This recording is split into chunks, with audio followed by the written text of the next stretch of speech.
It's waxing lyrical, baby. Hello, Waxers, and welcome to Waxing Lyrical with Mainz and Dutts. I'm your host, Mainz, and my colleague, when having an affair with his partner, gets his partner to put the roses on the bed. It's Mr. Neil Dutton. How are we, Neil? The hell was that? Well, let's be honest, Neil. You cheated on me this week. And not only did you cheat on me this week, you then asked me to secretly produce said thing for you. So let's give you some publicity, because I'm sure you won't do it yourself. What were you doing? Who were you talking to? And what were you talking about? Well, as part of the RotoViz Radio RV32 series, we're looking at every NFL team from a fantasy angle. Obviously, that's what RotoViz does. There's a interview with a beat reporter, and then some solo waffle by the host. This week, I was lucky enough to do the Eagles, because obviously that fell in quite nicely. And it was with Jimmy Kempski, who we spoke to a few weeks ago. He was delighted to speak to me again, as you can imagine. But yeah, that's available. You can find that if you go to the RotoViz at RotoViz Radio feed, or you can scroll back through my Twitter feed. You find me there. It's me talking to Jimmy about the Eagles, the wide receiver depth, and also having a dig at Zach Ertz. So it's all good. It's good fun. Excellent. And as Dutton is a partial technophobe, a semi-technophobe, because I didn't listen to it live. He then gave it to me to do to change it into a format that could be used for RotoViz. So I look forward to receiving that check in the post. Well, I still the problem is I've had to change my recorder app, because I didn't record it in stereo. I only recorded it in mono. So I need to find a stereo recording app. No, that's interesting, Dutton. If only the one that we used was stereo. Oh yeah, it is. I'll take your Mac off you then. Smart ass. Well, you come and get it. 250 miles away. I'll do it. Just. I'm sure you will. Actually, I'm sure you will. Last week, free stuff. Yeah, exactly. Last week we started our divisional previews as the NFL is fast approaching, if anyone's still in the NFL and hasn't been arrested. And that'd be nice. That would be nice. We started with the North, and in the classic UK never eat shredded wheat, we move on to preview the two divisions of the East variety.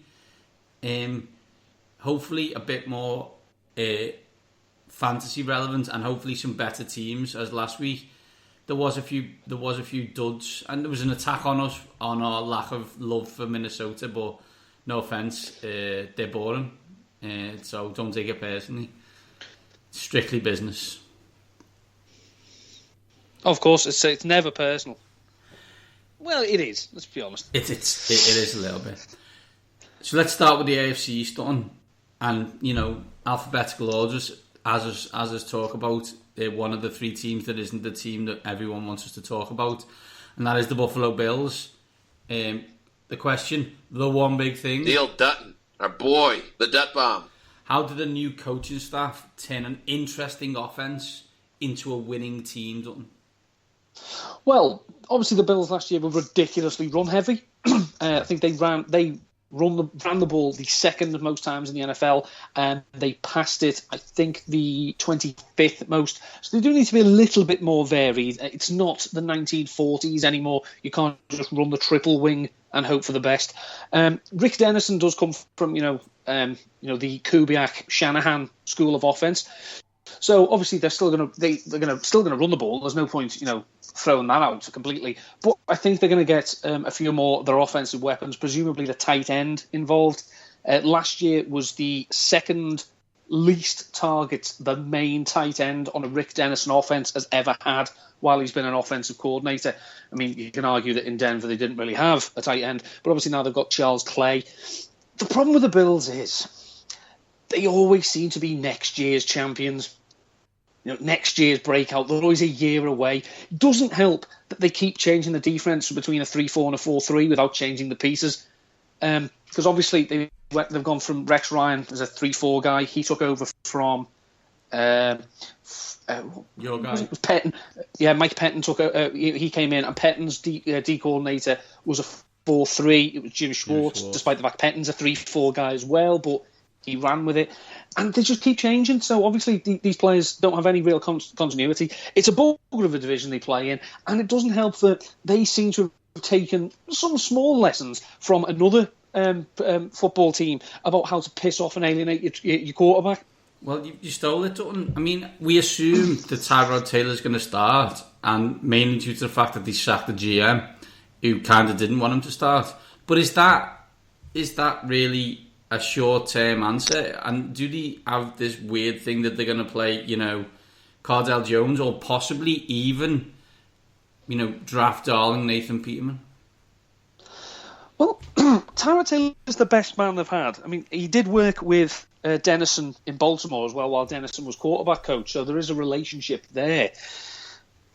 It's one of those so it's a lesser extent than the problem that Washington have, which is obviously what we're going at, is, okay, don't play Tyrod Taylor, then what? Cardell Jones is not an NFL quarterback. Nathan Peterman could be, but he's not going to win you anything this year, and you run the risk of, going into a division, tying your hand behind your back by saying, no, we'll go with the rook. Yeah, that's how first-year coaches get fired. So maybe long-term, Peterman's the answer. They can get out of Tyrod's contract fairly easily, but I just don't see why. I mean, he's not great. He doesn't have the biggest arm, but, he's been effective. And ultimately, Jim Kelly is not walking through that door. Well, he might do, but I think, given his age, he's not really going to help them. I just don't understand this, why they, give something a chance. This is the issue with most teams, and we will talk about the one that you're talking about in Washington later, is that you're looking for perfection when in theory perfection doesn't exist. There's nothing wrong with being good to very good in certain positions and fitting around that. Okay, everybody wants Tom Brady and Brett Favre and Aaron Rodgers and Peyton Manning, but they don't come along that You're not often. getting them. So you need to deal with what you've got, and in that kind of situation, you need to look at what you're doing in that situation to try and make yourself better. So okay, you've got Tyrod Taylor. Do you think he's serviceable? Yes. Did he do okay for you last season? Yes. Well, let's get some weapons around him, and I'm not really sure they've done everything they could do to do that. But anyway, from real life to fantasy, and let's look at the Buffalo Bills fantasy darling. Hello, darling. Well, it's one of those, from a ghost from Dutton's past. It's LaShawn McCoy. They're obviously, as I say, Tyrod Taylor, they're not going to put this offense on him completely. They're still going to run the ball. McCoy is still bloody good to watch, as much as it pains me. And yes, he's probably a bit of a douchebag. This we seem to know. Off the field, he's probably not the nicest person on the planet, but God, he's good to watch. They run up the rotation behind him. Well, they've got a lot of fullbacks, but it's, if he goes down, then there is a huge drop-off. So they're going to manage his work, because obviously he's getting up there in age a bit, but he's still the man. And, he's going to be easily top 10 running back in fantasy this year. For every darling of Dutton, there has to be a loser.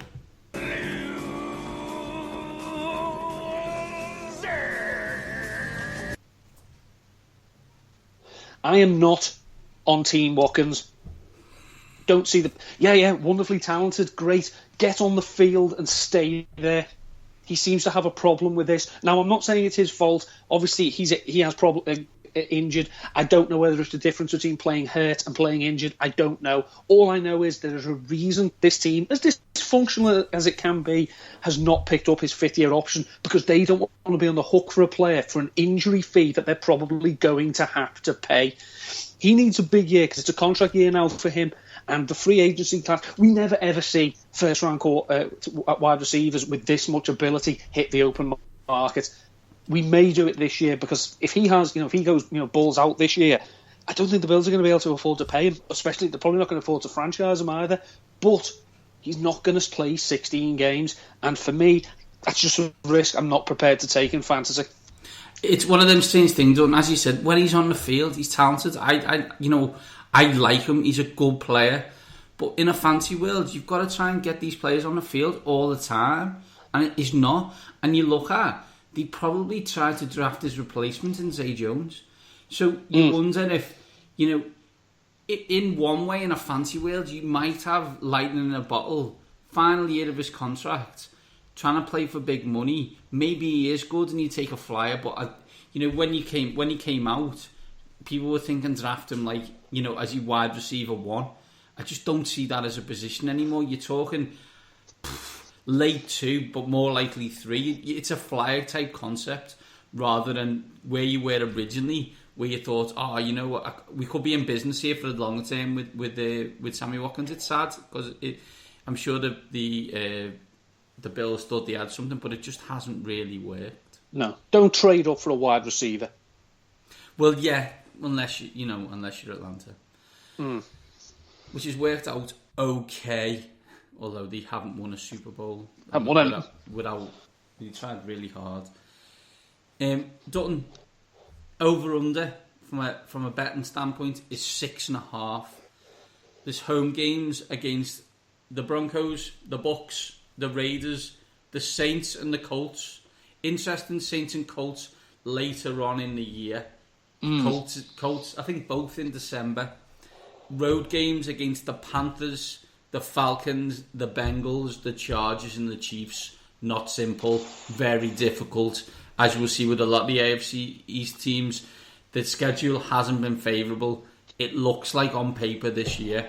Over under 6.5, Dutton, what say you? I'm going to go with just over. I think this is a 7-9 team.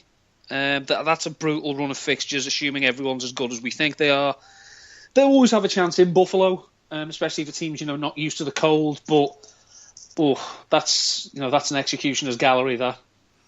Yeah, it's one of those things. What are they going to do in those outside division games? Because you'd hope, or they would hope, to win the 2 Jets games, split against Miami. They'll, let's be honest, they'll lose both to New England. But that's such a tough run of fixtures. I look at it and think that's a 5-11 schedule. And it may not be that they're a 5-11 team, but it's a 5-11 schedule. So I'm going to take the under because that's just how I roll. So Dutton, Buffalo Bills, who's the fancy darling? LaShawn McCoy. Who's the loser? Sammy Watkins. Dutton's taking the over and I'm taking the under because we like to be contrarian every now and again. Let's move on from the north of New York to South Beach and the Miami Dolphins. And let's get straight on with their one big thing. Neil Dutton, our boy, the Dutt Bomb. The question is, Dutton, does Gase and the offense, especially Ryan Tannehill, improve on last year? And do they show some kind of challenge to win the division?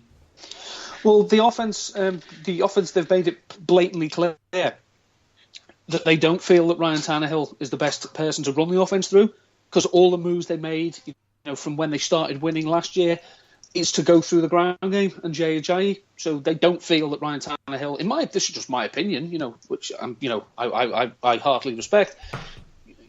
They took the ball out of his hands and gave it to, at the start of the season, their 3rd or 4th string running back, and all of a sudden became a better team. They realised, all these, these 12, 15 targets that we give to Jarvis Landry every game, maybe that's not the way to go.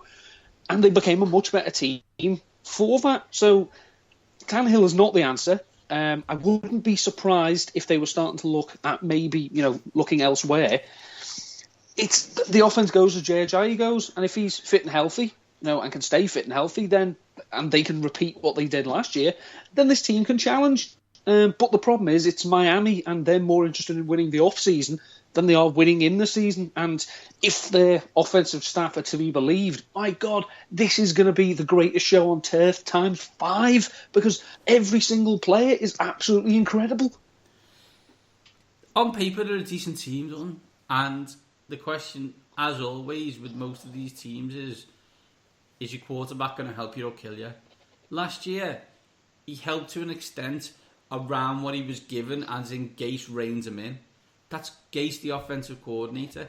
Do I think another year with Tannehill, Ajayi, Landry, Kenny Stills, Devontae Parker, adds in Julius Thomas, you're thinking they can be better. Challenging the New England Patriots, come on, I raised the question, that's a joke. Do you know what I mean? But can they be the second best team in this division? Well, yeah, because if they're not, there should be serious questions asked in South Beach about what the heck is going on. They're a decent outfit. The problem is, in most divisions they'd be alright, but they're not in most divisions. And until a certain number 12 leaves the New England area, they're always going to at least be second fiddle, and that's just the way it goes. They just need to be steady, be solid, and let Adam Gase do his magic. And we believe it almost is magic based on what he's done in his career. I mean, their offense last year is pound it with Jay Ajayi and take deep shots to Kenny Stills and Devontae Parker. Devontae Parker is not any great shakes, and he's not going to be a star this year. I wrote about this on Rotoviz. It's called "It's a Trap." Devontae Parker is not breaking out in 2017, so it's quite a it's a surprising title. We don't know what could be about anything. But Kenny Stills scored 9 touchdowns last year. Not happening again.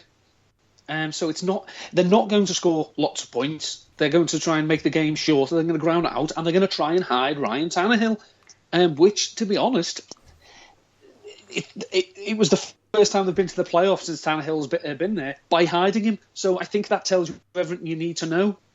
Absolutely done. Absolutely. Onto the fancy world and the Miami Dolphins fancy darling. Hello, darling. It was Jay Ajayi. Let's say if they're going to run the ball, they're going to give it to him until he pukes. Get on board. We've seen that Adam Gase wants to run the ball. He did it in Chicago. He did it last year. Got no reason to believe he's going to change. He's not all of a sudden going to go 11 personnel, play after play after play. Tannehill in the shotgun, bombing it downfield because he can't do it. So let's go when it's hot. If you think this is a good team, he's certainly going to get the volume because who's he got behind him? Damian Williams, Kenny and Drake. Yeah, lovely story. Go for Ajayi. He's going to be a running back one this season. Dutton, who nearly loves Jay Ajayi as much as NFL UK's Twitter feed. No, I don't. For every fantasy darling, though, there is a fantasy loser.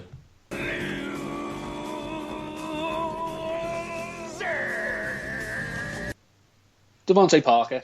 I don't think Jarvis Landry is going to be as good as he was to start last season. His numbers did his numbers at the beginning of the season did help him through, so he did get 1,000 yards. I certainly don't think Devontae Parker is going to be anything to shout about this year. The second wide receiver on a team that doesn't want to pass, yeah, great. I'll think I'm going to be. I'm not going to own Parker in any leagues. He may be, he could be a very good player. I just don't think it's going to happen in an Adam Gase Dolphins offense. So, be gone, Parker. Be gone. Over under Dutton for the Miami Dolphins is 7.5.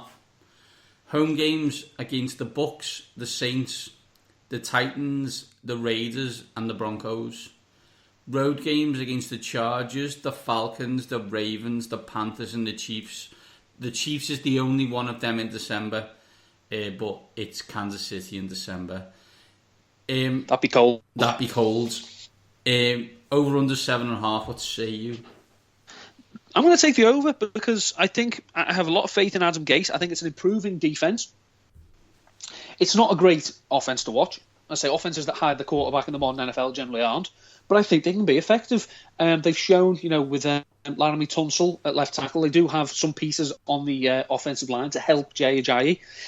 Maybe if they could get Tannehill, they start using the play action and get Tannehill moving his feet, get him moving out. They could, he could surprise. But I like that what they're doing. I just don't think, I just don't think we should be too excited about them. What they want to be the Chiefs. I think if they can be the Kansas City Chiefs, then they're going to be successful. I think, the quarterback shouldn't lose you the game. We'll ground it out. We'll play good defense, and we'll win. Makes sense, doesn't it? I look at the number, and it's low to me. I'm with you. I think they're a 9-7, possibly 10-6 team. I understand where Vegas is coming from. If you look at out of division, Bucs are supposed to be good. Titans supposed to be good. Raiders supposed to be good. You never know what you're going to get from the Saints on a week to week, and the Broncos, you don't know what we're going to see. And then they're on the road in Atlanta, in a football stadium in LA. And then the Chiefs, the Ravens and the Panthers are outdoor games later in the year. You can see it. but I think it's a 9-7 team. And if in a past life, I would have wrote an article about the overs unders. These what probably would have been a lock for me when I look at it. That means for the Miami Dolphins, fancy darling Neil. London-born JJ. Fantasy loser. Devontae Parker. We don't know where he's born. Both Neil and I bullish on the Miami Dolphins. My dad will be impressed. And we are both taking the over. And quite a strong over as well. Comfortable over the 7.5. Dutton, I suppose let's get into the meat of the AFC schedule. And let's talk about the New England Patriots and get on with their one big thing. Neil Dutton, our boy, the Dutt Bomb. I feel like deja vu, and every single year we ask this question. But are they actually effing better this year than they were last year? You know, when they won the effing Super Bowl? Yes, they are. This team has been built to go 19-0, despite what Julian Edelman says. It's the only thing they have left to play for. And by them, I mean Belichick and Brady, because they came close. They've won Super Bowls. They've won passing titles. They've won division after division after division after division. What's the one thing they tried once and failed to go undefeated? You know, the historian that is Bill Belichick, that nags him, and that is going to nag him every day of his life until he does it. So who am I to argue? I look and just go, like, you've got Tom Brady. Your running back by committee looks like it'll probably end up getting 1,500 yards for you. You've then somehow got Danny Amendola if he's ever fit. However, you've got Brandon Cooks, Julian Edelman, Chris Hogan, Malcolm Mitchell, who did so alright. You've got the best tight end in the game if he can stay fit. And you've somehow managed to pull Dwayne Allen out your backside when I wasn't even watching. Do you know what I mean? I just look and go, oh my goodness gracious me. It's that classic analogy that you hear a lot in American sports. Everybody else is playing checkers and these guys are playing chess. A few years ago, they were drafting and everybody else was trading. Now they're trading and everybody else is drafting. They're looking for those middle-of-the-road guys that no one wants. Everybody's roster is, top elite money or, like, bottom feeders. And the Patriots have took all that middle layer. They just took all of it that no one else wanted. And now you look at it and you go, this team could be absolutely and utterly frightening. Despite the fact they're being held hostage by a quarterback who only averages 6.9 yards per attempt in Super Bowls. I literally, if you follow Neil's Twitter feed, I think you retweeted that stuff. I can't even begin to discuss how stupid that is. How desperate for clicks, retweets and likes must you be to not only think that shit, but actually tweet it out?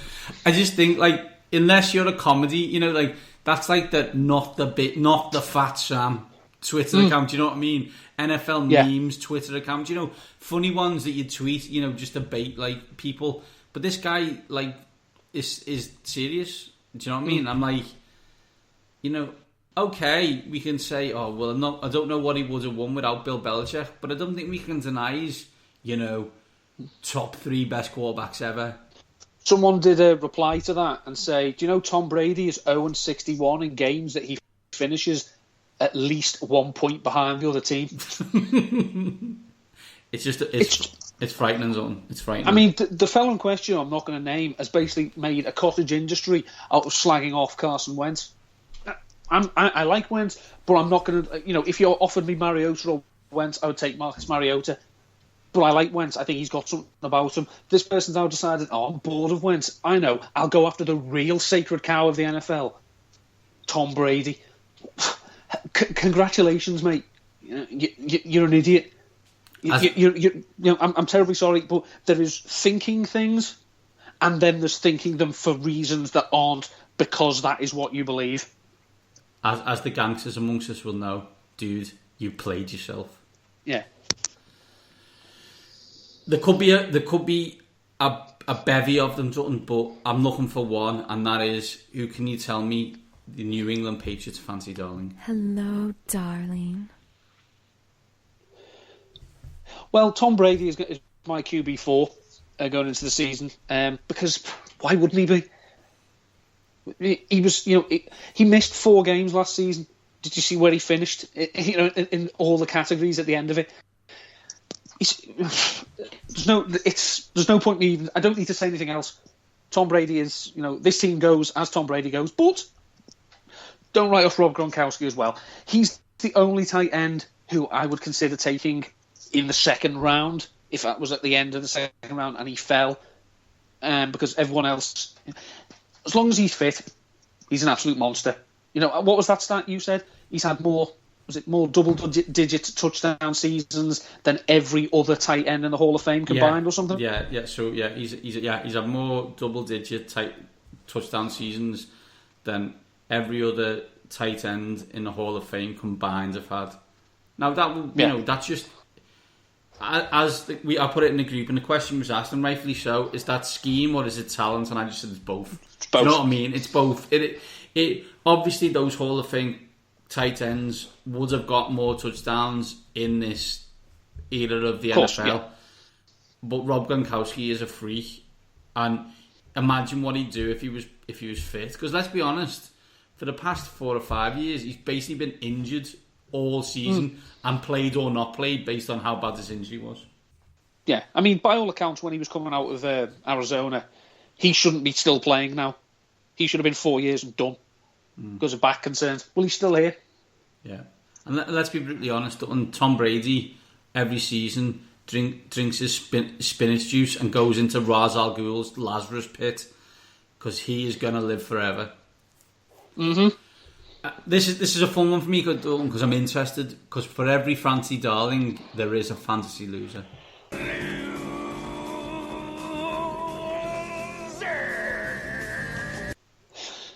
Ever since a previous tight end partner of Rob Gronkowski's left, people have been trying to find the next, 2 tight end partner for Rob Gronkowski.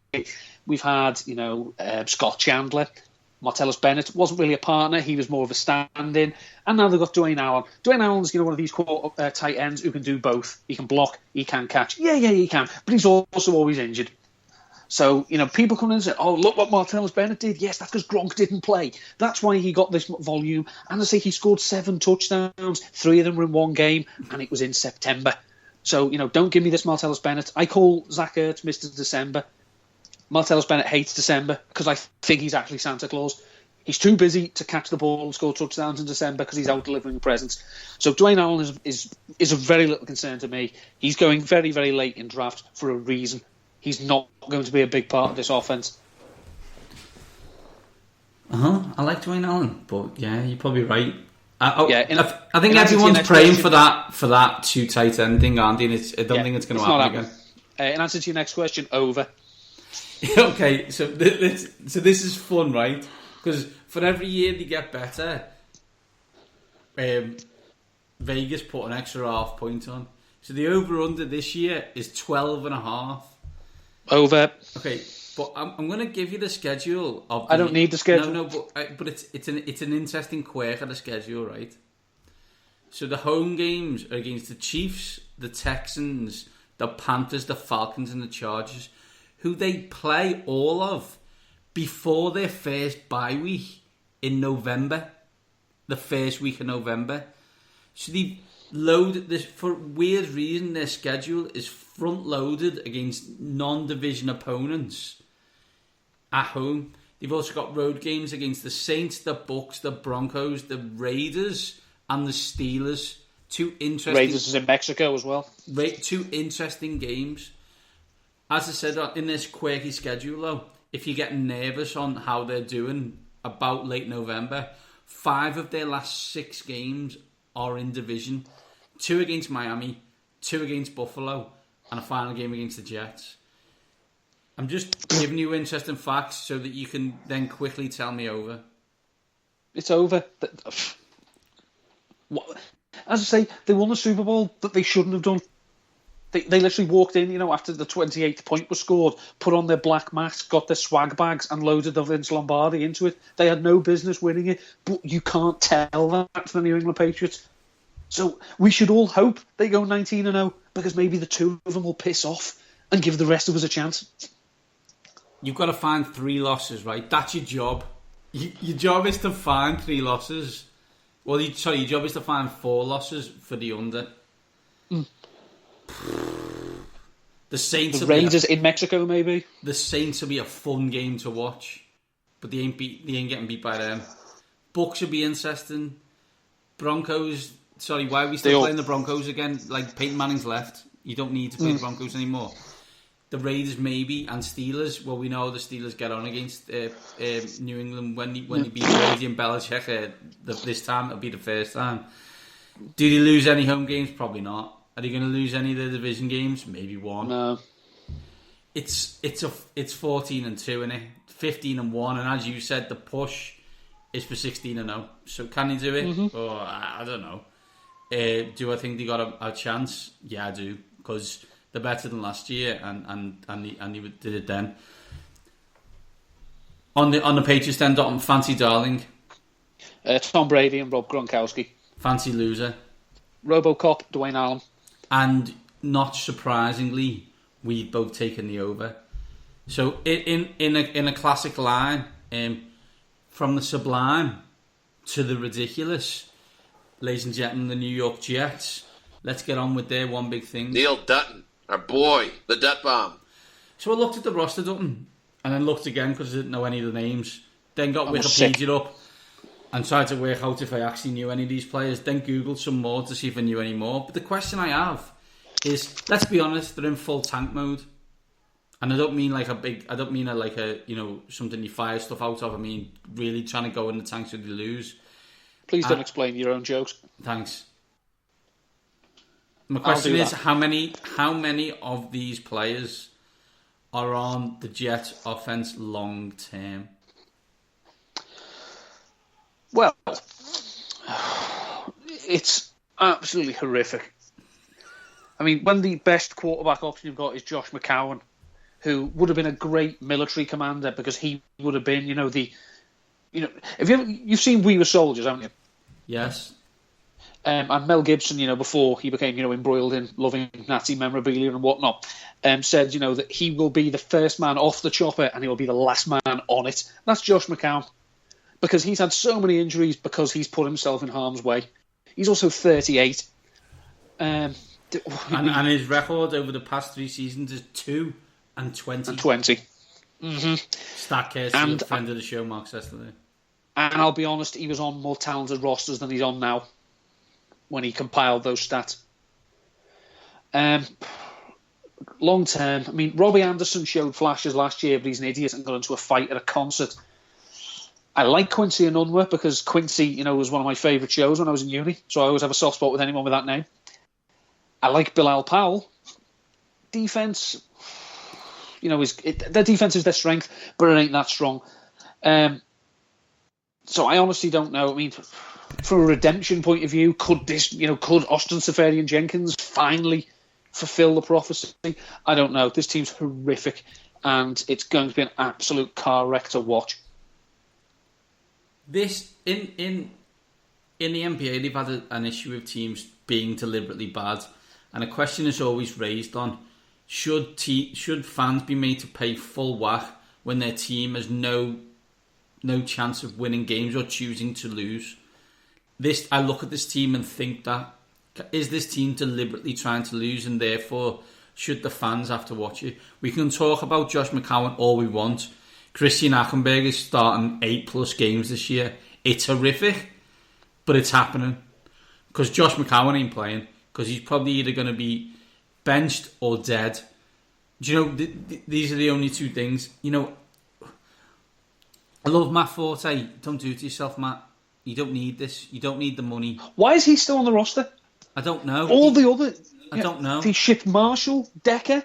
Why is he still on the roster? I have no idea. You'd think someone would want him, but he's the only. You look at it, and he's the only one who you think, "Oh, that's someone I know him." Do you know what I mean? Like if you're weekend NFL watcher, you will watch these next season on offense and not have a clue who 95% of them are. They're not trying to win; they're trying to lose. And they're doing a very bloody good job of it from where I'm looking at. So where you had a bevy of beauties on the New England team, Dutton. I don't think you've got one on the Jets team, but let's try and find a fancy darling anyway. Hello, darling. This Jets offense is going to produce a RB2 this season in PPR format, and that's Bilal Powell. I've got him down as my running back 14 because he's very good. He's excellent in the pass game. He's more than useful in the ground game.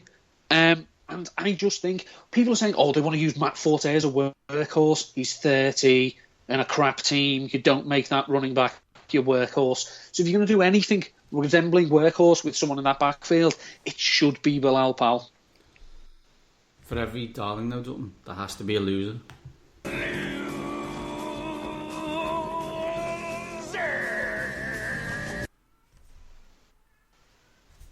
Season ticket holders, their fans, friends and families, they're all losers because this team is it puts the fun in dysfunction, and they suck, and they seem to have, we've talked about if you go 8-8 every year, you're not going to get the quarterback, but they're bloody putting an awful lot of a lot of eggs into a basket, hoping they get one next year when he steps foot onto this talent depleted team. Put this way, they have to nail their draft on every single pick next year. Well, this is the problem, though, do you know what I mean? Like, they're a fancy loser. They've got no players. And they're doing this so they can draft a quarterback and then still have no players. Do you know, so they're going to have a quarterback who's got no talent around him. So he's almost destined to fail due to the fact he's got no talent. Unless he's otherworldly, which he probably won't be because they come around once in a generation. It's like, I understand the concept, but it doesn't really work. And plus, I mean, we like to beat up on Cleveland because it's easy. They may not have their quarterback of the future on the roster now, but when they get him, he's got an O-line. He's got receivers. He's got running backs. What's, Sam Darnold or Josh Allen or any of these people, what are they going to have? Pain, yeah, they are done. Over under. I'm sure you're going to answer this before you, much like the Patriots. It's 5.5. Under, hard under. Home games against the Jags, the Falcons, the Panthers, the Chiefs, and the Chargers. Road games against the Raiders, the Browns, which could be an incredible game that I might watch. I might not watch Red Zone. I might just watch that. The Bucs, that could be so bad. The Bucs, the Broncos, and the Saints. It's a hard under. It's not one of them we really need to discuss, is it? There's a lot of teams who are just infinitely better and more talented. Yeah. It sucks because I like the Jets. They were the first team I watched. They won the first NFL game I ever watched. I've always had a slight soft spot for them. Mullins supports them, obviously, our mate. But they don't make it easy. They don't, and I like Todd Bowles, and I think he's a good coach, but he's going to get fired just by, process of the fact he hasn't got a team around him. Mm-hmm. That's the AFC East. I think it doesn't take a rocket scientist to work out the main Dutton in the 4 have gone Patriots 1, Dolphins 2, Bills 3, and Jets 4. And that's only because there weren't 5 teams. And is there a possibility in any division? Could we see the magic 16-0 one side, 0-16 on the other? Oh, it'd be glorious. There's a chance. That's all we're saying, people. There's a chance. That's the AFC, Dutton. Move over to the NFC, and that means we're talking NFC East, Dutton. Proper division. And we're going to talk about our favourite teams. Oh, yay. What fun for one of us, possibly. Really? Well, it's not all sunshine and rainbows on both sides, I guess. And let's start with them there, Dallas Cowboys. How about them Cowboys? And the one big thing. Neil Dutton, our boy, the Dutt Bomb. The question is, Dutton, can Dak and Zeke survive the sophomore slump? And in theory, has it already started for Zeke Elliott? The last time they had a successful season, they went 13-3 because they were playing the bottom schedule. They were playing a 4th place schedule. The year after, playing the 1st place schedule, the arse fell out of it. They lost the quarterback. They finished 4-12 with a succession of losers under centre. So last year, they played a 4th place schedule and went 13-3. regression is coming. Don't get my hopes up, Don't get my hopes up. Zeke Elliott came into the league with some question marks about him because he's a douchebag. Who'd have thought giving him large sums of money would make him a bigger douchebag? I'm not saying he's guilty of all these things he's been accused of, but I am saying he has a remarkable talent for being in the wrong place at the wrong time. And it's a distraction. And I know that anyone, Jerry Jones can come out and say what you do reflects badly. You signed Greg Hardy, so you keep your moral bollocks to yourself. You signed Greg Hardy. Don't start coming down on Zeke. You signed Greg Hardy. Dak Prescott is a fine player. He was perfect for the system. I didn't think he would be, because I'd seen him in college a bit, and it was like, oh my God, it's a right-handed Tebow, which no one needs. But he played well.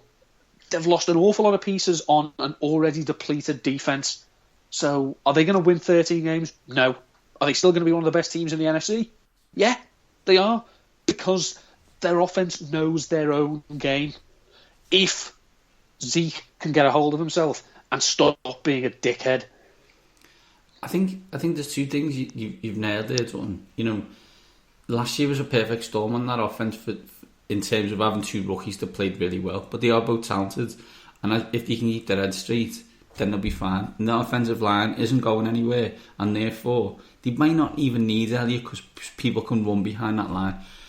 The elephant in the room is they weren't talented on defence last year, and because they're in cap hell like they always are, they've had to lose a load of snaps from the defence, which wasn't good anyway.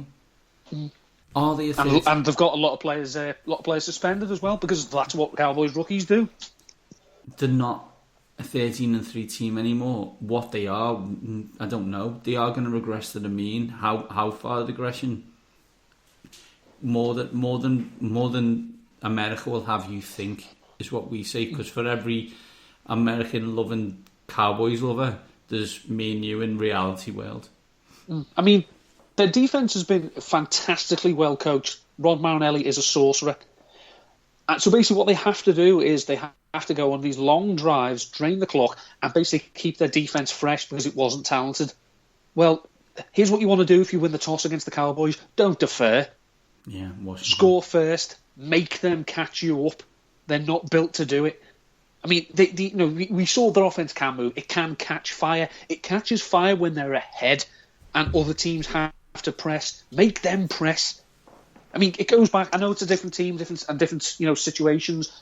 Look how tired the Eagles under Chip Kelly made them on Thanksgiving in 2014 by getting ahead and staying ahead and saying to their offence, all we have to do is stop you once because we'll hit you again. And now you're 2 scores behind. You ain't coming back from that. Don't forget, though, people, that's Dutton's yearly praise of Chip Kelly, and it always happens in that Thanksgiving game. Make a note for next year. I loved that game. It was a good game. For Dutton, though, let's look at the Cowboys from a fantasy point of view and find out who their fantasy darling is. Hello, darling. Well, my first round pick in the Scott Fish Bowl, picking at 3 in my division, was Zeke Elliott. I regret it. I regretted it at the time. I should have gone Antonio Brown, but I did it. If he doesn't miss games this season, I will get down on my knees and praise whatever Lord you want me to, because he's going to be, he's a monster. This is how their offense is built. They want a workhorse. They want to get as much out of him as possible and then find the next one. That's what you do with running backs nowadays. If he misses time, Darren McFadden can come in. I mean, I'm not a fan of handcuffing in fantasy football, but if you can get Darren McFadden in the 12th, 13th round, you may as well. If you've got Zeke Elliott and he's going to be suspended, please do it. Because as me and JJ Yakarisen have been saying for months, Elliott was not the main catalyst last season. It was Dak Prescott. For every darling, though, Dutton, there has to be a loser. It may seem that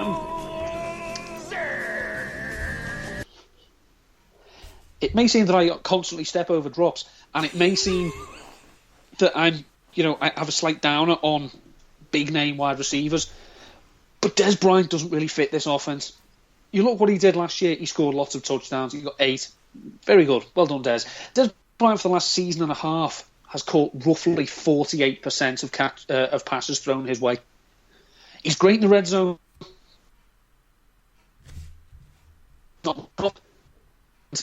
He's not what this offense needs. They need Cole Beasley. They've drafted Ryan Switzer. Little short dink and dunks. Des Bryant, wonderfully talented, but the injuries are starting to mount up for him as well. So he's always going to score touchdowns, so that's always going to give him value, but I'm not reaching for him in any round. And I find I don't have to because people have already done it for me. Plus, he burnt me last year, and I mean burnt me by how badly he started the season.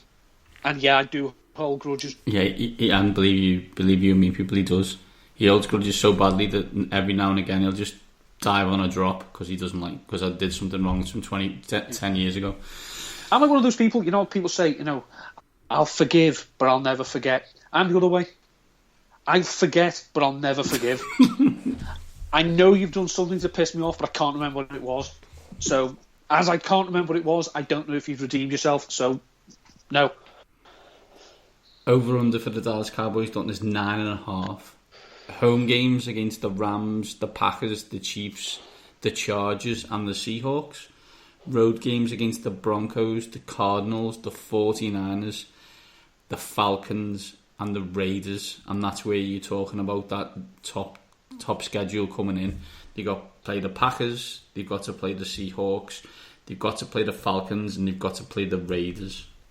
9.5, what say you? I'm going to say a slight over. Because I do think their offense, the way that they run the ball, I mean, again, another theme, it seems to be that if you can make the game short and run the ball, I like your team. Because that's what I did with the Dolphins. And I have faith in their offense. I think Jason Garrett has become a much better coach now that he doesn't actually coach this team. He manages it, which he's better at when he doesn't have to worry about calling the plays. And ultimately, I think this is a very dysfunctional division as well. And I think they are more consistent than the other three teams we're going to talk about. So I will take the over. Not a huge over, but 10-6, 11-5. Yeah. Yeah, this is a tight one for me. They're a 9-7, 10-6 team. As you said, talent on offense, but there's a few games there where they might get blown out because they can't keep up, and the team's not designed to play games against the Falcons, the Raiders, and the Packers. If those offenses fire, it's not designed to do that. It may do it in one game, but I don't see it. The division is tough. It always is tough. That's how that division's always worked. 4-2 is an exceptional season usually in the NFC, so they're probably going to go 3-3. So, but it is worth remembering, just to cut you off again, no team has retained this division title since the 2007-2008 Philadelphia Eagles. Again, good point. I'm going to say 9-7, 10-6, and they're probably, as always, them and another team from this division will be involved in some kind of Sunday night football on NBC to decide who wins the division. Recap on the Cowboys. Don't fancy darling. Zeke Elliott. Fancy loser. Des Bryant. And we're both taking the over, but just, I'm borderline, to be brutally honest. Next team, obviously the New York Football Giants, and their one big question Neil Dutton, our boy, the Dutt Bomb. Can a wide receiver carry an offense, especially with, I wrote aging and deteriorating quarterback, but what I actually meant was crap. And the answer is yes, because Odell Beckham is, that good. He's going to be playing with a huge chip on his shoulder, because he already does. He wants paying, and he wants a market-setting deal. And I think they're going to go out of their way to try and give it to him. So if that means him, taking snaps in the backfield, it means how many 8-yard slants is he going to take to the house? Because you can't stop him. So Eli Manning doesn't have to throw the long bomb and hope he catches them wonder catches like he did against the Redskins a couple of years ago, that one-handed one, down the left corner of the end zone. He doesn't have to do that because the ball will be in his hands wherever. And the rest of the pieces are complements to him, and to be honest, none of them are close to competition for him. They're not going to run the ball because they can't. So there is nothing to say. I see no reason to see why this team, which has still got a bloody good defence, let's be honest, the defence is very strong, and we've had to pump a lot of money into it. They've got one of the best players in the game, so give him the ball 15, 20 times a game. I don't see the problem in it. The contrarian point of view would be you don't win things with a wide receiver, and if you can't get him the ball, you're going to struggle. And the problem's going to be, can they get him the ball enough to do what you think he can do? In theory, they need Odell Beckham to play quarterback, not wide receiver. Is he talented? Oh God, absolutely. Is he the most talented wide receiver in the NFL? Possibly. But I just do not see he's going to score the most fancy points in the NFL. I just don't see it, because he's got Eli Manning thrown to him. And I understand the reasons and why people are saying it and why you're saying it, but I don't agree, because he's getting that bad. And we've seen a multitude of other teams have such a bad quarterback that it brings the rest of your team down.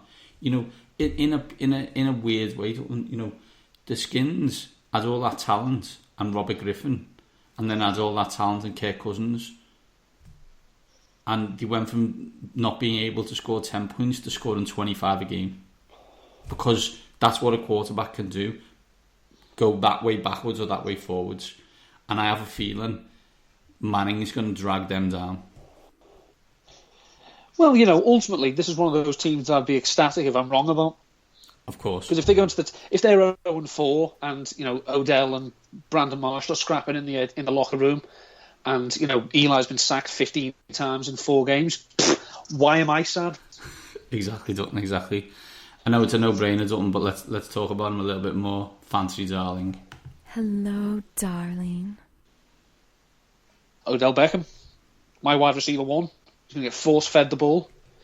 The thing is that Odell Beckham does, for someone who gets an awful lot of targets, is he scores a lot of touchdowns. So, you know, obviously his fancy value is going to be huge. And, you know, they're not going to run the ball, because they can't run the ball. They're running the running backs of choice are Wayne Goldman, who wasn't even that good in college, Paul Perkins, who wasn't very good last year. Shane Vereen is going to catch passes, but he's never been a runner. It's, you know, Beckham is on a tier by himself compared to every other piece of this offense. I don't think anyone will argue with that, Dutton. But for every darling, there is a loser.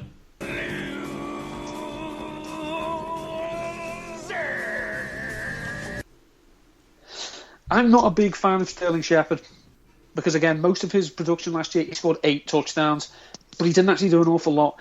And as I've said, it's been pointed out to me by people whose opinions I respect, he can't play anywhere else except the slot. So he hurts the offense by what he does when he's on it, because you can't move other pieces around. He's fallen behind Brandon Marshall, in my opinion, in terms of targets.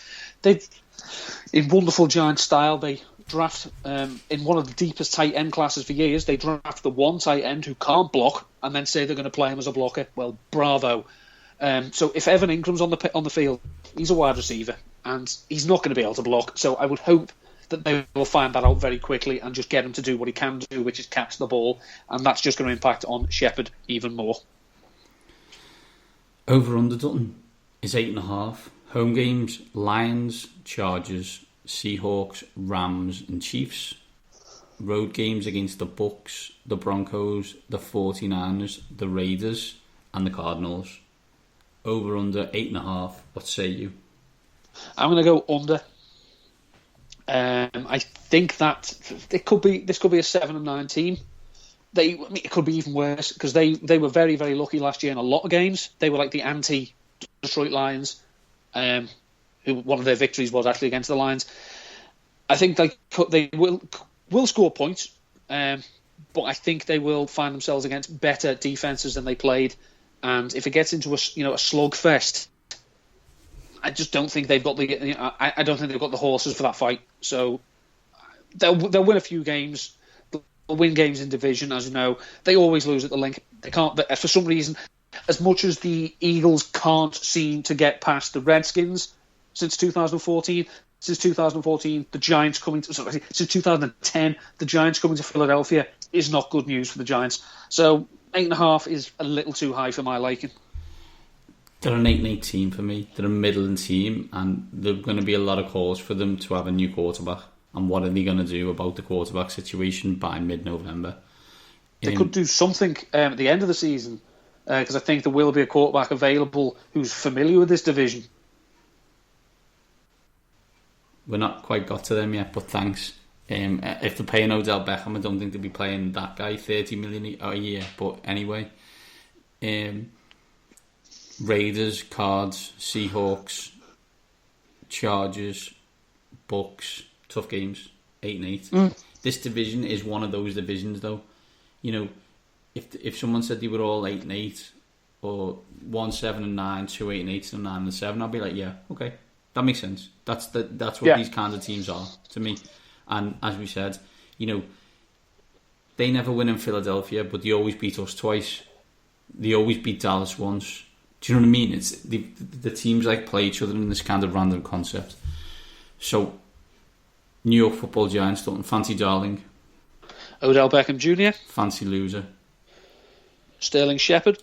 And we're both taking the under, but just they're an 8-8, 7-9 team. I don't think that is.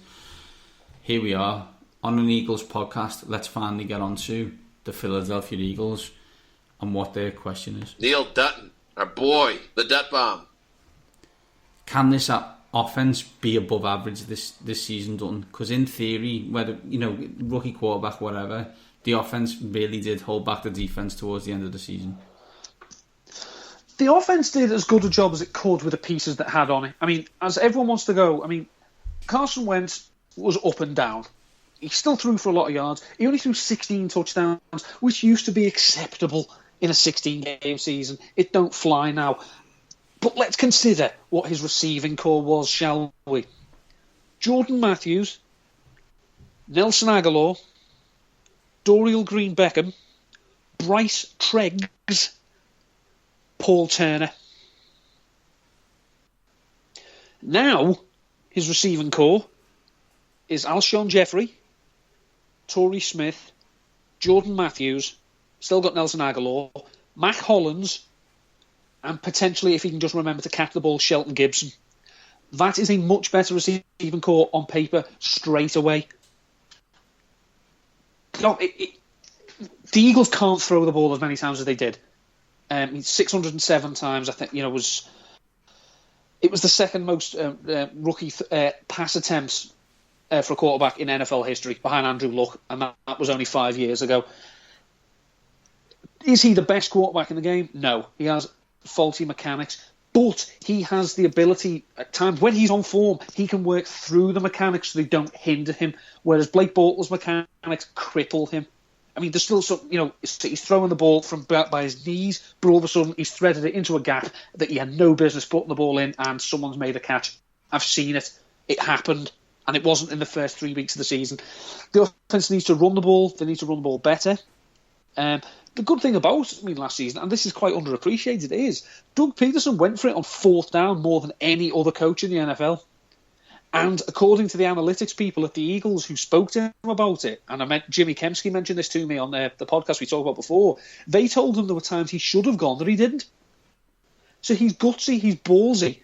He wants to trust his offense. The offense, there are pieces there now that will let him, are worthy of that trust. They will be better than last year because they have to be.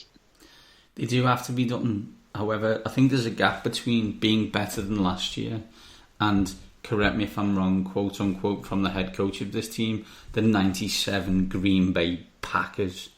They were overrated. A kick returner won the MVP in the Super Bowl. Yes, Don, he did. They are better. The questions are still around on paper, are the wide receivers better? Yes.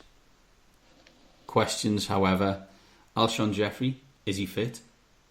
Will he play 16 games? Is he motivated? He should be. He's only playing in 1 year deal. But can he stay on the field?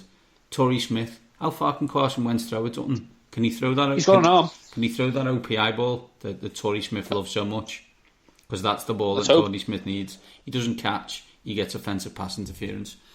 The other guys are basically the rookies or or people who you named last season who were terrible, who just are further down the pecking order, which does help because rather than being a 2, you're a 4. That's a good thing, but it doesn't mean you're great. Who's running the ball? Is it LeGarrette Blount? And does that mean you're going to be the first team to make LeGarrette Blount good apart from the New England Patriots? Is it going to be Ryan Matthews? Well, he doesn't really run, he catches. So Ryan Matthews is gone. He's a goner. Oh, is he he's still there now though, right? If he's released now, it will count 1 point. It will count in terms of the injury settlement. He has to pass a physical, and when he's done that, the Eagles can cut him and get $4 million off his salary. Okay, but he's not fit enough to cut now. So it's going to be Blount, right?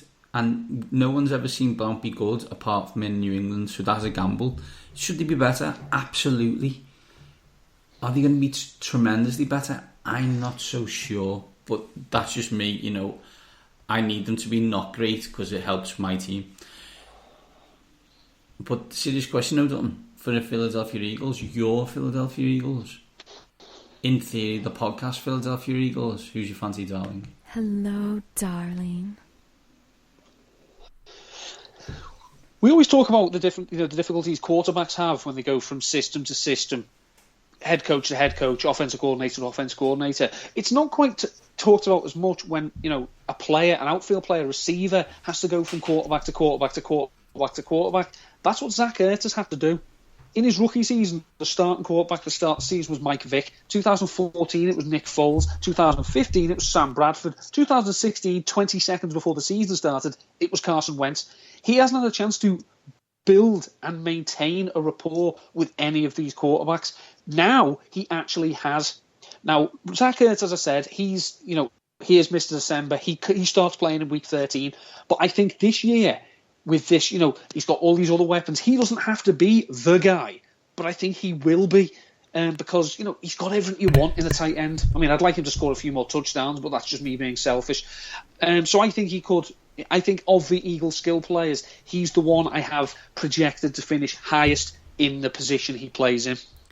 I know this is going to be tough for you, but for every darling, there's a loser.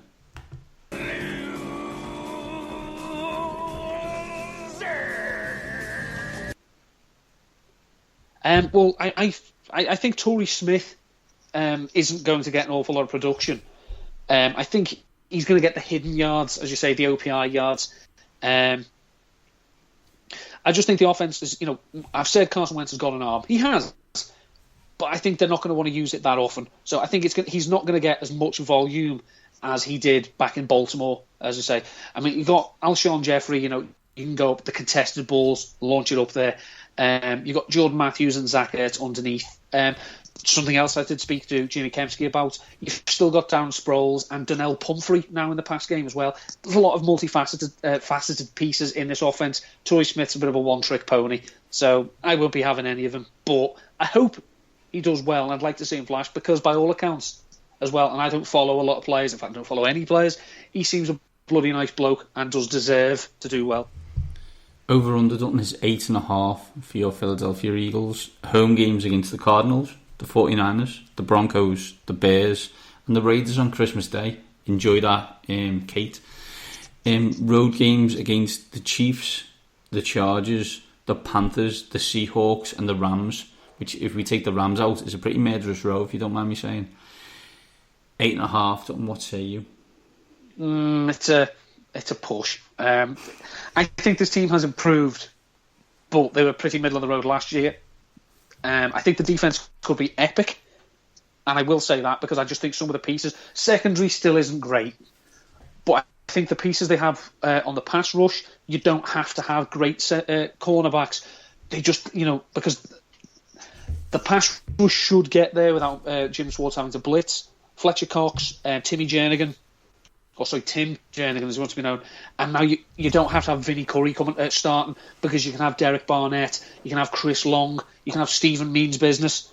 His name's Stephen Means. Yeah, see what I did there? I see what you did. Thanks for explaining that, Joe. I think the defense can help. They can more than meet the offense halfway. But I just think that's a pretty tough schedule looking at it. So unless they get off to a great start and they've got that momentum building, I think this is a team that's going to... It's just as likely to lose every game as it is win it. This team is what the NFL hopes for, an 8-8 team that's got good players and flaws. And one year you might be 10-6, the next year you might be 6-10. I think it's an 8-8 team. It's better, and I think that not the after Chip Kelly, it wasn't necessarily rock bottom, but it kind of was. You've stripped it all bare and you've started again, and you're on the road to improvement. That can only be a good thing. I think it's 8-8 team, so I wouldn't be betting on this one, not at all. Philadelphia Eagles, don't fancy darling. Fancy darling Zach Ertz. Fancy loser. Torrey Smith. And we are both taking 8-8, so just under, but probably won't be putting this one on our betting slips. I'd love to say we've saved the best till last one, but unfortunately we've just gone in alphabetical order. And now we're going to talk about the Washington semi-professional football team. That's correct. They were professional until about a week ago. And let's talk about they? Well, in perceived. Let's talk about their one big thing. Neil Dutton, our boy, the Dutt Bomb.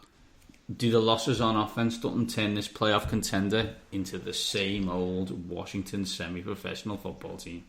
I personally don't think what happened at, regarding the players that lost has changed this team at all. I think the fact it's now a toxic work environment, and that's going to seep right down to every single level of employment at this club, is going to turn into an absolute bottom feeder. And I say that with no glee and satisfaction at all, because, as you know, you've suffered a lot in sport, being a Skins fan and a Liverpool fan. Hopefully, at least, you've got a warm bed and can get the occasional hot meal. So, keep fighting. But this team is an absolute car wreck and is a model franchise for how not to run a model franchise, and sickens me to my very core, its very existence. I look and think, okay, I understand what you're saying, and we all love a good Twitter rant, and we all love to get stuff off our chest. But all he did was not offer a quarterback who they should have offered money. And is Bruce Allen a prat? Is Daniel Snyder a prat? Absolutely. I don't need to tell anyone that. I've been knowing that for 15 years. That's not new news to me. Is this, Twitter outrage? You didn't see this coming, Twitter? Come on, we're better than that. The ownership's a joke. Do we want a new owner? Yeah. Do we still have Kirk Cousins this year? Yes. Do we still have talent on offense? Yes. Are we better on defense than we were last year? Oh my God, absolutely. Did we get the steal of the draft in Jonathan Allen? I bloody hope so, because he looks epic. Is this team going to explode next year? Bloody hell, you better believe it, because it's Nate Sudfeld who's going to be quarterback if we're not careful. But this year, did anything change between Monday and today? Not really, no. The team did what it always does. Aired some dirty laundry in public. But you know what? Kirk Cousins, one of the nicest men on the planet. Does he care? No. Because you know what? He'll play really well this year. And then he'll get paid loads of money to be with his mate Kyle Shanahan. Not an issue. So, is this team a joke? Yes. Is this team semi-professional? Bloody hell, absolutely. But does that mean they're going to go 3-13 because of some toxic work environment? No, because it's been toxic for 10 years and they've won the division 3 times. It doesn't change. It just happens. This is what Washington's like. Three times in 20 years. Yeah, but this is what Washington's like. It's always like this. It's not new. It's not a toxic work environment today because it wasn't on Monday. It's the same on Monday as it is today. And they won 9 games last year. And the reason pooed the pants in the big game. Who pooed their pants in those 2 games, Dutton? The whole offense, by the looks of it. Who's leading that offense, Dutton? The elephant. Oh God, you've swallowed the Bruce Allen Kool-Aid. No, I haven't. Because we should have paid him because he's the best that we're going to get. But let's not anoint Kirk Cousins the next Tom Brady. He is 12-20. Do you know what I mean? And yeah. And if he's 12, then you keep him, right? And if he's 20, you probably still keep him as well. But we lost to a Panthers team that had nothing to play for, and a Giants team that tried to lose and couldn't. And do you know why? Because we couldn't move the effing ball. Not because we had a terrible defence, which, by the way, we did have. We lost because we couldn't move the effing ball. Does that mean I wouldn't have paid him $20 million a year? No, it doesn't. I would have. Because in the right circumstances, in the right environment, he's excellent and has proven so. But let's not sit on the fact that he's not just, another version of Matthew Stafford or Jay Cutler, because he is. He's not Tom Brady and he's not Josh McCown. He's in the middle, but you've got to pay him, because otherwise you've got Nate Sudfeld, who is at the bottom. The problem I have to say with the offense is there's a lot of unknowns. I mean, the running game, Rob Kelly did a great job of getting what was blocked for him last year, but didn't do anything else. Samaj P. Ryan was in a timeshare, in college, so we don't really know, can he be a workhorse? We don't even know if Jay Gruden needs or wants a workhorse.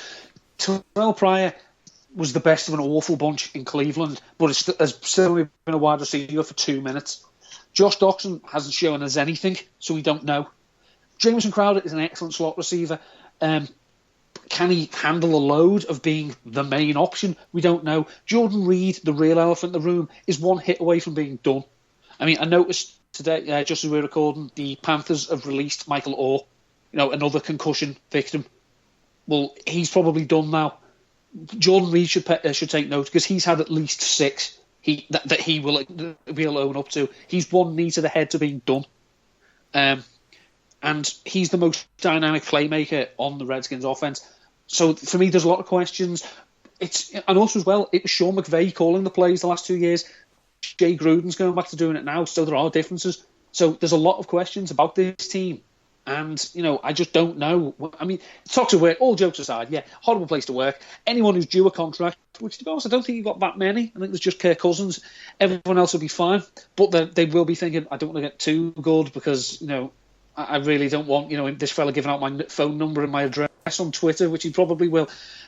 So I don't, and the thing is as well, if Washington go 1-15 and Kirk Cousins throws 14 touchdowns and 29 interceptions, does that mean he won't get paid next year? Bollocks. He could have the worst season in Christendom and he's still going to be a multi-millionaire next year, because now the perception is, what are Washington doing? So he's going to get taken away. He's going to get, the prince is going to rescue him from the tower, from the evil dragon, regardless of what happens. And he will thank God for such a thing. What I will say about Washington, compared to some of the other teams we've talked about, is multiple playmakers on offense. And that is something that needs to be bear in mind, that they do have people who can do stuff on offense. We spoke about a load of teams that haven't got that. Now, does that mean they're going to be good? Well, not really. But it does mean there is a chance they might be exciting to watch. Dutton, give me some hope. Talk me through a fancy darling. Hello, darling. Well, the fancy darling's Jordan Reed, because I say he's one of the best tight ends in the game. When he's on the field, Kirk Cousins is a match-winning quarterback. And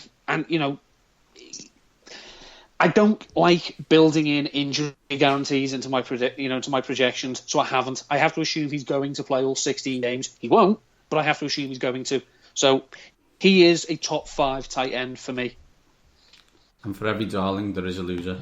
It's Fat Rob. I mean, we all love it. We all love it. And I've talked over the drop again. We've been going for about an hour and a quarter now. I'm tired. I mean, he's one of those people, you brought him in to stand in the way, just come in and fill in for us. And he did okay. And he probably thought with some justification, this is my job now. And then he got introduced to his replacement. And it's like, I'm up for the challenge, bollocks. You're absolutely gutted, mate. You thought you were the second coming of John Riggins, and then they go and bring in Samaj P. Ryan. Oh, that's Matt Jones just dropping the T. He drops everything else. I just think he's not going to unseat Samaj P. Ryan. Chris Thompson's locked in as the pass catching back. So unless P. Ryan gets injured, I think Fat Rob is, it was nice while it lasted. And at least we got to see him play. We did, something we did. Over under is 7.5. Home games against the Raiders, the 49ers, the Vikings, the Cardinals and the Broncos. Road games against the Rams, the Chiefs, the Seahawks, the Saints and the Chargers. 2 nice trips to LA for Washington this year. 7.5 done. Under. Basement dwellers. the 6 and 10, 7 and 9 team, aren't they? Let's be brutally honest. But they shouldn't be. They have all that. They have the. I'm just gonna say it. Apart from Dallas, they're more talented than New York and Philadelphia, and that's not even close to me. They're just better, but they're Washington, so it doesn't. Some of the parts. It doesn't really matter. I mean, I personally would feel a hell of a lot more comfortable if it was Garcon and/or Jackson with Jameson, Crowder, and Terrell Pryor as the 3/2. But expecting him to come in and be the one when you've lost 2,000-yard receivers, I think it requires a certain leap of faith. Yeah. So I think from a volume point of view, Jameson, Crowder is excellent. You can't run your offense to a slot receiver. No, you can't. You can't. Let's recap. Fancy darling. Jordan Reed. Fancy loser. Fat Rob. And we're both going under, although Dutton thinks we'll pick on first in the draft, which would be helpful, because that'd be cool, because then we can replace the quarterback that we're giving away for free. In theory, at the NFC East, we're thinking probably Dallas win the division, followed by the Giants, Philadelphia, and Washington, although that's what Dutton says. I think Washington finish ahead of Philadelphia, because that's how we roll. Dutton, it's been, as you said, an hour and 15 minutes, and that's why you broke the last drop. Of course it is. We've done both East divisions, and we know them quite well, because they're on the telly all the time, and we've got our two favourite teams in. Next week we look at the South. Before we go, Dutton, any final words? Today we found that the lead singer of Linkin Park, Chester Bennington, sadly took his own life. He had, by all accounts, been suffering from depression for a long period of time. He had troubles with drugs and alcohol abuse. He had been, by all accounts, he'd been abused as a child by an adult. It was, he suffered a great deal. And obviously, a couple of months ago, one of his best friends, Chris Cornell, also sadly took his own life. Today would have been Chris Cornell's birthday, would have been his 53rd. So the thinking is that it was probably the straw that broke the camel's back for him. It's still a subject that I think still has a nasty stigma to it. People don't choose to be depressed, and if you've ever contemplated the answer of, well, why are you depressed? That's not helping. It's not helpful response. It's not therapeutic. You're only going to make things worse. If you are struggling, please speak to someone. Find someone, anyone. It could be just someone on Twitter. It could be an actual close friend. It could be a member of a family. It could be, an organisation setting it up. Please do not suffer in silence. It really doesn't have to happen. I can't echo those sentiments more. It's good to talk, and you should do. And if you can, find someone, whoever it is, and speak to those people. And on that note, these two top guys are out.